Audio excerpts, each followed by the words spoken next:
এই দুনিয়ার পেছনে ঘুরতে ঘুরতে আমাদের হায়াতের জিন্দিগি আমরা শেষ করে দিয়েছি। আল্লাহ তাআলা আমাদেরকে হায়াত দিয়েছেন ৬০ থেকে ৭০ বৎসর। এই অল্প সময়ের ভিতরে এই দুনিয়ার জন্য এত পাগল হয়েছি।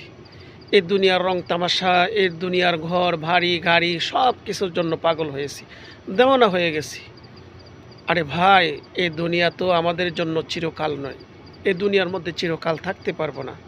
এই দুনিয়া ছেড়ে একদিন চলে যেতে হবে।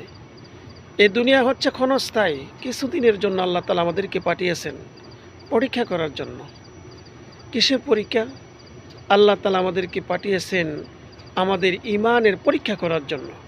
তাহলে এই দুনিয়া ছেড়ে একদিন চলে যেতে হবে অন্ধকার কবরে। ওই কবরের মধ্যে থাকতে হবে চিরকাল। ওই দুনিয়ার জন্য, ওই কবরের জন্য তো আমরা কোনো কিছুই করি নাই।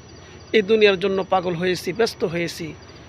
ছেলে মেয়ের জন্য, বিবি বাল বাচ্চার জন্য, ভাই বোনের জন্য, আত্মীয় স্বজনের জন্য এই অত কিছু করতেছি, মাথার ঘাম পায়ে ফেলে উপার্জন করতেছি। আমার সঙ্গের সাথী তো কেউ হবে না। আমার সঙ্গের সাথী তো আমি কোনো কিছুই বানাতে পারলাম না। আরে ভাই, দুনিয়া থেকে পরকালের জন্য কিছু করে যান, যেন পরকালটা আপনার শান্তি হয়, পরকালটা যেন আপনার ভালো হয়, যেন পরকালে শান্তিতে থাকতে পারেন। এই দুনিয়া থেকে করে যেতে হবে। কবরে গেলে আর করতে পারবেন না, সব কিছু বন্ধ হয়ে যাবে।